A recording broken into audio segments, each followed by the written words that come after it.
We are at Club Champion with founder Nick, and we're going to talk all about speed. And it's the most important thing out there, but nobody really talked about speed, at least ball speed, until a couple of years ago. I think it was with the release of the Epic, and people started talking about it. Its relation to club head speed, and obviously that relates also to smash factor. But talk about speed, why it's important, what it is, and how people can get more of it.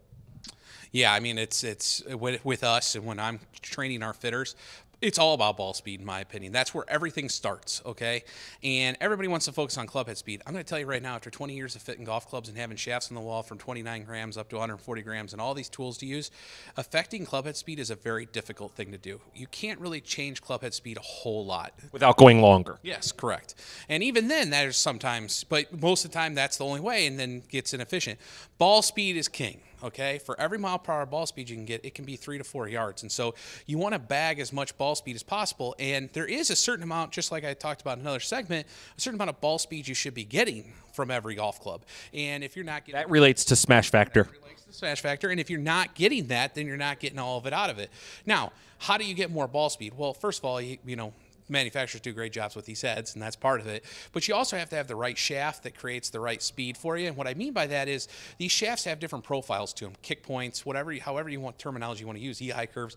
But you know, your body's going to react to it, and it creates speed off this. So you want as much of the, you want a shaft that's really working and creating speed for you, and creating speed into the ball that creates ball speed.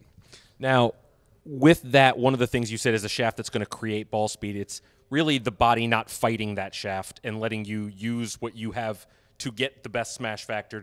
Smash factor will create ball speed, and again, goes back to that ratio. Have you seen a jump in ball speed? Have you seen, like, the best way to explain it is if you're fitting somebody, the smash factor, let's say one club is giving them a better smash factor and just better ball speed because of that, there's no reason to fight that, then it's fine-tuning, correct? Correct. And that's what I'll use another, like, something I'll tell people is, like, if I gave you like a little cane and I had you swing it, you'd swing it really fast, okay? And you probably wouldn't fight it very much. But if I gave you a sledgehammer and asked you to make that same swing, you would fight it. So, you know, you're looking for that shaft that's going to help your body just effortlessly create speed and work with you and create power.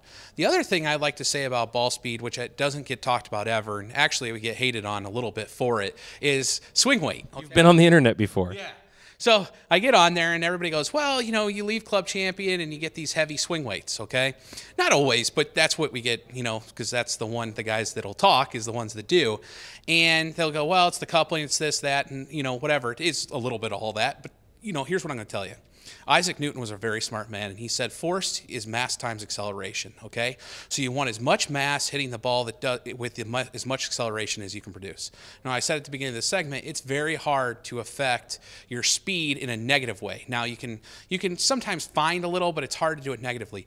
We find in here that swing weight really has very little to do with club head speed in all our findings over 20 years, but it has a lot to do with creating ball speed. So when you have the proper swing weight, the proper shaft, the proper everything working together, creating that much ball speed, that's how we find it.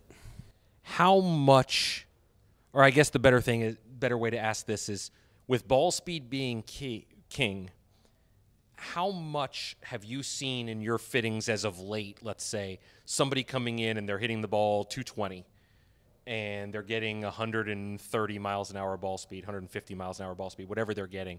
How much have you been able to see increase through a fitting? Oh, pretty much every time. I mean, there's always, and you can read our reviews, times where we're like, hey, you're not getting any more ball speed, and in your launch and spinner good, you're not going to get any more, go home. But at least you know that now.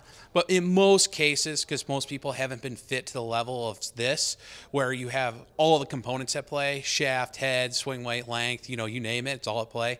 A lot of times we can create more ball speed. That's what we tackle first. You know, a lot of people, you know, even like you get on websites, you get a lot of the guys writing about club head speed. Well, yeah, I mean, a lot of these monitors read club head speed different. They all have different patterns on how they read club head speed. Forget club head speed. There's only one way to remember or to measure ball speed, and they all measure ball speed. So, you know, I tell folks, if number one thing you take away from club fitting is knowing your ball speed is an optimal ball speed.